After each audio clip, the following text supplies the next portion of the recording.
নমস্কার বন্ধুরা, সম্পাস রান্নাঘরে আপনাদের সকলকে স্বাগত। আজ আবার একটা রেসিপি নিয়ে আপনাদের কাছে চলে এলাম। আজকে আমি বাংলাদেশের একটা ঐতিহ্যবাহী রান্না ইলিশ পিটুলি বানিয়ে দেখাচ্ছি। তাই ভিডিওটা স্কিপ না করে পুরো রেসিপিটা দেখার অনুরোধ রইল। রেসিপিটা ভালো লাগলে আমাকে কমেন্ট বক্সে কমেন্ট করে জানাবেন। ভালো লাগলে লাইক বাটনটাও প্রেস করে দেবেন। আর আপনাদের বন্ধুদের মধ্যে আমার ভিডিওটাকে শেয়ার করে দেবেন। আর আমার নতুন বন্ধুদের কাছে অনুরোধ, আমার চ্যানেলটাকে সাবস্ক্রাইব করে পাশে থাকবেন। আর আমার চ্যানেলে নতুন নতুন রেসিপি দেখার জন্য পাশে থাকা ছোট্ট বেল আইকনটাও প্রেস করে দেবেন। চলুন আর কথা না বাড়ি, কীভাবে আজকে বাংলাদেশের ঐতিহ্যবাহী রান্না ইলিশ পিটুলি কিভাবে বানাবেন রেসিপিটা দেখে নেওয়া যাক। বাংলাদেশের ঐতিহ্যবাহী ইলিশ পিটুলি রান্না করার জন্য আমি এখানে 4 পিস ইলিশ মাছ নিয়েছি। ইলিশ মাছগুলোকে খুব ভালো করে ধুয়ে নিয়েছি। এবার ইলিশ মাছের মধ্যে লবণ, হলুদ গুঁড়ো, একটু লঙ্কার গুঁড়ো আর একটু সর্ষের তেল দিয়ে মাছের পিসগুলোতে খুব ভালো করে মাখিয়ে নিচ্ছি।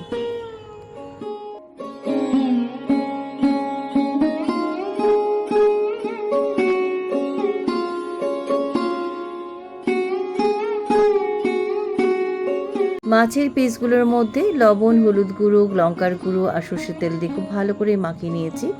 এবারে মাছের প্লেটটাকে সাইডে রেখে দিয়ে এবার একটা বাটি নিলাম। বাটির মধ্যে আমি নিয়ে নিচ্ছি 2 চামচ গোবিন্দভোগ চাল।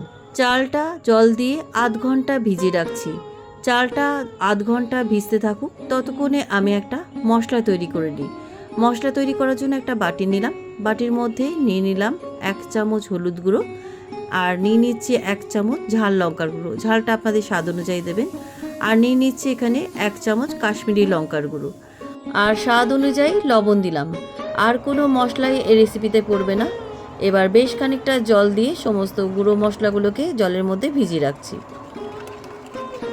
সমস্ত গুঁড়ো মশলাগুলো জলের মধ্যে খুব ভালো করে মিশিয়ে নিয়েছি। এবার মশলার বাটিটাকে সাইডে রেখে দিয়ে এবার গোবিন্দভোগ চালটা আমি বেটে নিচ্ছি। আমি এখানে শিলপাটায় বাটছি, আপনারা চাইলে মিক্সিতেও বেটে নিতে পারেন। চালটা অনেকক্ষণ ভেজানো ছিল বলে দেখুন বেশ ফুলে উঠেছে। চালটা অনেকক্ষণ ভিজিয়ে নেবেন, তাহলে বাটাটা স্মুথ হবে।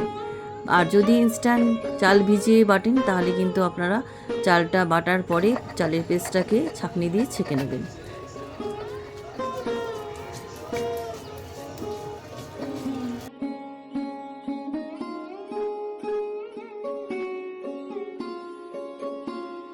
গোবিন্দভোগ চাল শিলপাটায় খুব মিহি করে বেটে নিয়েছি।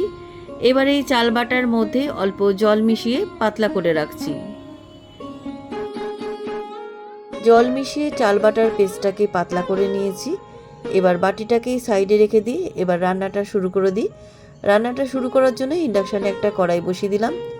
কড়াইটা ভালোভাবে গরম হয়ে যাওয়ার পর কড়াইয়ের মধ্যে আমি দিয়ে দিচ্ছি 3 টেবিল চামচ সর্ষের তেল।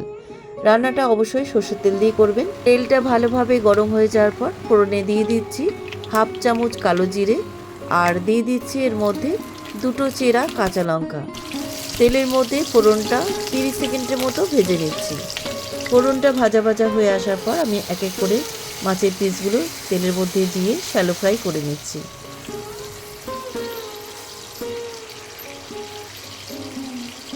মাছের পিসগুলো একটা পিঠ হালকা ভেজে নেওয়ার পর উল্টো পিঠটাও ভেজে নিচ্ছি।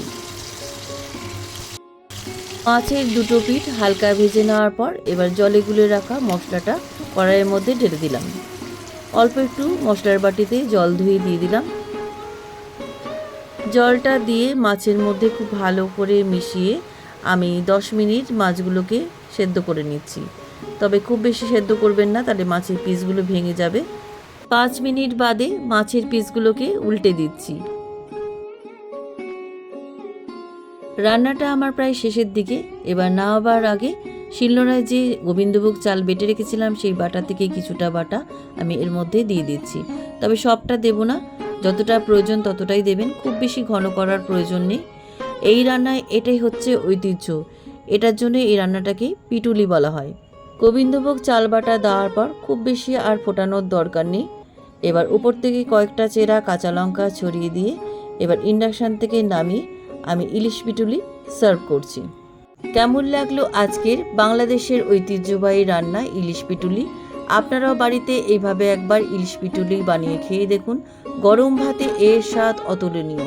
রেসিপিটা কেমন লাগলো আমাকে কমেন্ট করে জানাতে ভুলবেন না। ভালো লাগলেই লাইক বাটনটা প্রেস করে দেবেন। আর আপনাদের বন্ধুদের মধ্যে আমার ভিডিওটাকে শেয়ার করে দেবেন। আর আমার নতুন বন্ধুদের কাছে অনুরোধ, আমার চ্যানেলটাকে সাবস্ক্রাইব করে পাশে থাকবেন। আর আমার চ্যানেলে নতুন নতুন রেসিপি দেখার জন্য পাশে থাকা ছোট্ট বেল আইকনটাও প্রেস করে দেবেন। আজ তাহলে চলি, আবার একটা নতুন দিনে নতুন রেসিপি নিয়ে আপনাদের কাছে চলে আসব। সবাই ভালো থাকবেন, সুস্থ থাকবেন। ধন্যবাদ।